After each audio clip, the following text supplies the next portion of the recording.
is another beautiful day that the Lord has made. I will rejoice and be glad in it, and I'm glad that you could join me. Welcome. So as you can see from the beginning, the coil came in. There's still some more parts to come, but the coil came in. So yeah, there's some differences with it, but let's get up into the shop and I'll show you what's going on with that. This is going to be fun. I think Eileen is going to be running. So this is going to be fun. So here's what came in. This is an electronic ignition coil, and it came with a spark plug as the whole kit. So ours has points. Yes, I know it has points, but this eliminates the points. The reason why I went with this is because this is cheaper than finding a coil that goes with the points. However, those points and condenser are like brand new. So you don't have to take them out to do this. You could just put it on and then you just run your kill wire to the little tab down here. But I am going to take the flywheel back off. I'm going to take that bad, weak coil off of there.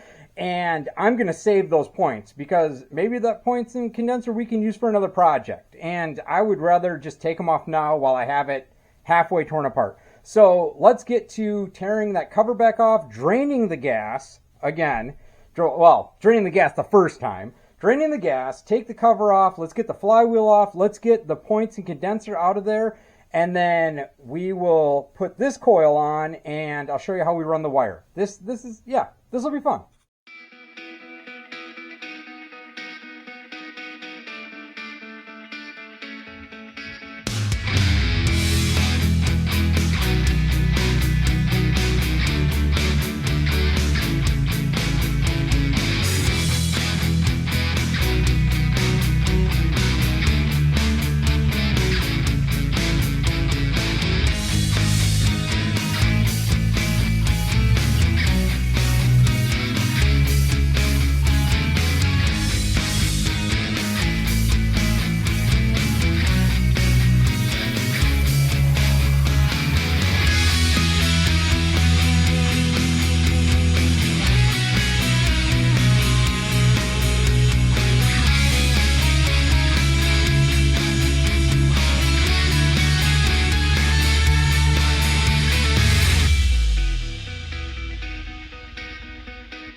Well, some of you might have caught that, but when I pulled off the flywheel, the keyway is sheared in half. So, yeah, here's one half of it, and the other half is right in here.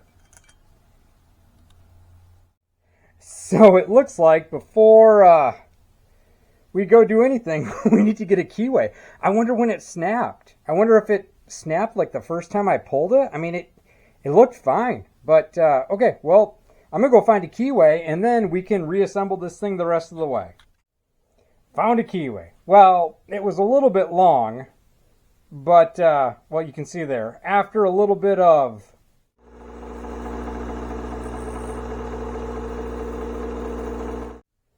it should fit now. It looks like it's close enough. And also, while it was all apart, or before it was put back together, I cleaned up all the fins, and I mean, the best I could. I mean, it's not running yet, so we're not going to like pressure wash the whole thing, which we should have to start with. But anyways, I cleaned up the cooling fins and it just kind of gave it a little touch up all around there. So let's get this thing all assembled back together. Flywheel back on. Starter pulley deal back on. New coil is on, and yeah, my paper's still there to shim it out. And this one has a little bit longer of a spark plug wire than the other one, but well, we'll worry about that later. We can trim it and make it, you know, fit nicer. And then I put the kill wire on here. So anybody who's doing like an electric ignition swap out from point style, all you need to do is just run one wire. Let me show you. Here, I got this one. Okay, so here's the bad one, right? This on the bottom side is the kill wire. So that just needs to go to your kill switch, or, well, yeah, to your kill switch. It grounds out is what it does. It takes the spark that would be going down your, you know, spark plug wire, and it grounds it out so you don't get spark to your spark plug wire. So for our instance, I've got this on there, and it's just, you know, a spade connector, whatever, and it needs to go to this. So it's bent, but this is supposed to be bent over like that, something like that. And so then it's full gas right now, and then when you shut it off, it kills the gas. And then also, I didn't bend it far enough. Here. There. See it hit? So this is like a piece of plastic or something, and it's just going to go to the screw right here, and then that will ground it out to here. So no ground, run. Ground it out, kill. So let me get the cover back on, and I think we're ready to try and start it then. All right, all back together. There's no fuel in it, but there still should be some fuel left in the fuel bowl of the carburetor. I'm going to give it a couple of squirts of starter fluid, and let's see if it works.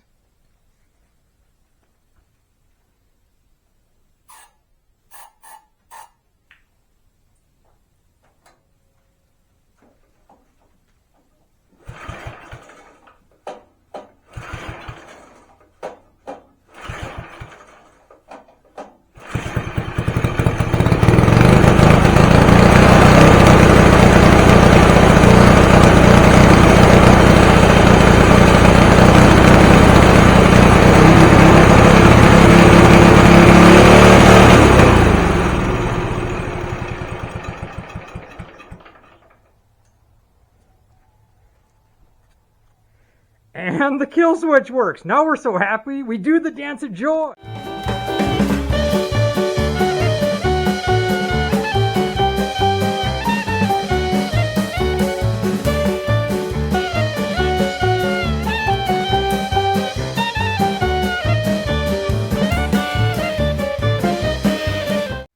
Man, that thing sounds strong. I mean, it sounded good. So let's see if the tires will take air. That back tire over here needs to be put back on the bead. Well, they're split rims, I think. So we'll take a look to see what we need to do with that. See which ones hold air. And, oh yeah, look at the handlebars, because if I were to put gas in it right now, I just want to drive it around. So let's get it so it doesn't break when we're driving it around. Those handlebars are going to break, and I should have air in the tires. So let's get to that, and then maybe test drive time. Oh, 3 tires took air. Yeah, this is the only one. They all have tubes in them, so let's just hit it with a little air. I think it'll be fine. We might have to patch a tube, I guess, but let's hit it with some air.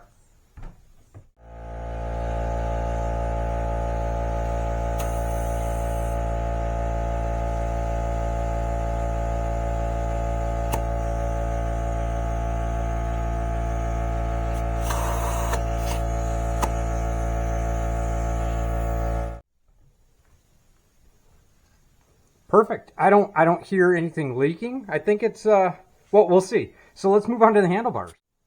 All right, big reveal. And this is old duct tape. What is hiding behind door? What in the world? Door number 1. How much duct tape did they put on this thing? Oh, it's newer duct. Really? How Help me. There we go.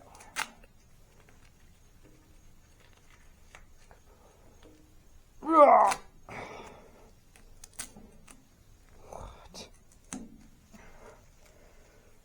Well, they like their duct tape. There we go. I think red-green fixed this thing.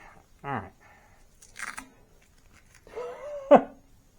All right, keep going. All right, let me just cut it off.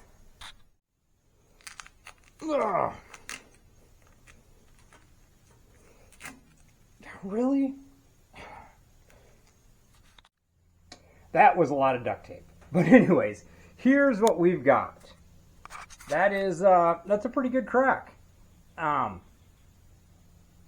see that? So, it looks, they welded it. You know, it was broken before, and they welded it. See if I can get you back on this side. Yeah, so the only thing holding it is the weld on the back. So I think our best bet is to we'll just take it off with this. It looks like it's loose. I don't know. Maybe I can get that thing out. I don't really know what is going on here, but all right. So I'm gonna see if I can't take it off because it'll just be easier to repair it. And then yeah, we'll just try and fix it. But I think they welded it kind of crooked because even when, well, they're not bad, I guess. I can't pull it all the way. You can see there's still a gap where it's like hitting. But yeah, let's get it off and see if we can't just weld it up. That thing's on there. So plan B, I could either cut this off and drill it out, or you know, plan B, because this is, I don't know if you can see it, it's completely rounded over. Somebody just mangled it beforehand. So I think what I'm going to do is I'll take off the grips, right? And I will grind it out here, and we'll just weld it together. We'll lay something so we don't get stuff all over the motor. But yeah, we'll weld it together. At least it'll be good enough for a test drive, and then later on we can remove that and put a new bolt in there. But yeah, so plan B, we're just going to do it on here because that thing ain't coming off.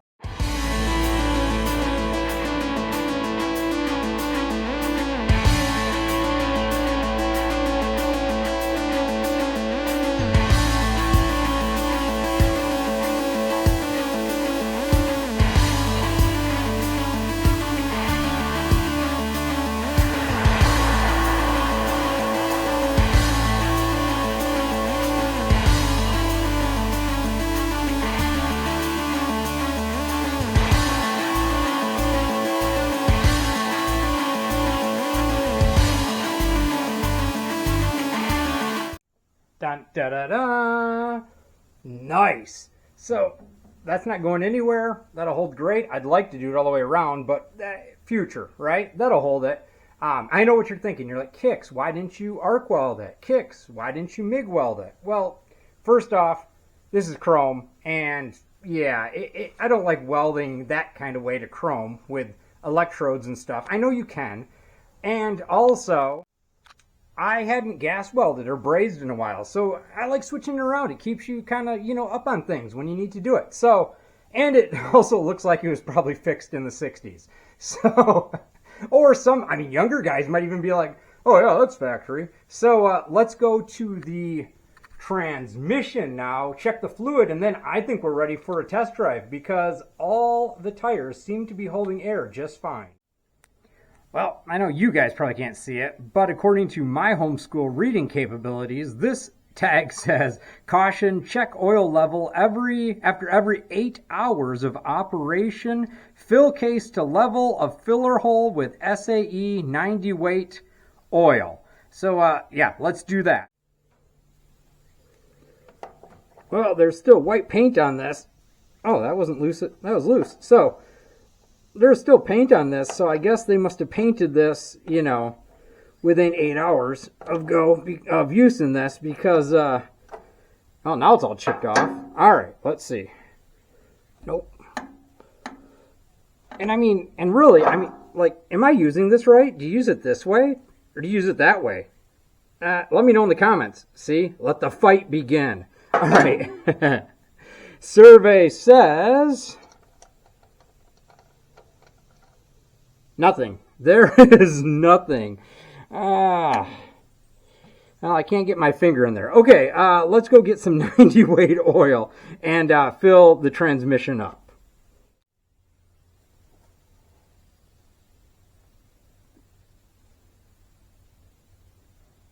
Drink up. Does anybody else have that Red Green song stuck in their head now after the duct tape deal? Hey,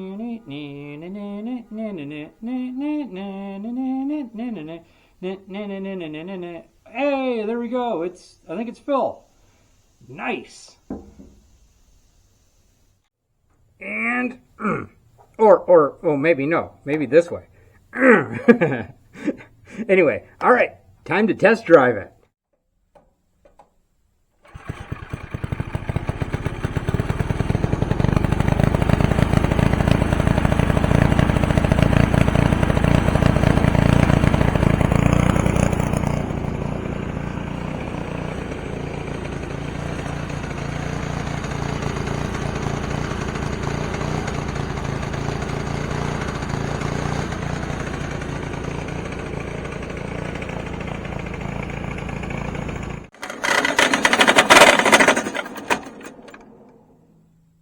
Uh-oh.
Man, is this thing a blast. So, yeah, some neat things I noticed about this. Well, okay, I didn't ride it that much around because the carburetor was dumping gas onto my foot. However, it does not look like it is leaking anymore. So, let's, I don't know, let's see. Maybe it's out of gas. But I put like, half a tank, quarter of a tank in there, something like that. Let's see. No, there's still gas there over the filter. Okay, so the carburetor fixed itself. That's good. The other neat things I noticed is right now when the clutch is up, it actually is like the clutch is engaged. So the farther you push down on it, the more it engages. I realized that when I went to shift it in gear and I had this pushed down and it was grinding. So I let off of it and it popped right in gear. So forward, reverse, they work. That's nice. The clutch belt, however, the belt for the clutch, you probably saw me coming up into the shop there, and I had to kind of give it a little help. It does great on flat ground, but not so much on an incline. So we're going to have to take a look at that belt and see if maybe we can't tighten it. Why are you not cooperating with me? What is your... Oh, there we go. We'll take a look at that belt. I'd like to build a hood for it. The other thing I noticed was the blades are moving even though it's off. So we're going to have to take a look at that as well. I don't know, maybe that's just designed it is. But other than that, I'm going to call this a success. I mean, it drove around, and, well... All right, we lost a bolt. So we lost one bolt, so we're back to only two holding the cover on. But besides that, I mean, I'm going to call it a success. So thanks for watching. And oh, don't forget, be blessed. Peace. Found you. Why didn't you like your home? Oh, your threads are all messed up. Be blessed. Peace. And I found you. What do you go to? Uh-oh. More goodies. Be blessed. Peace.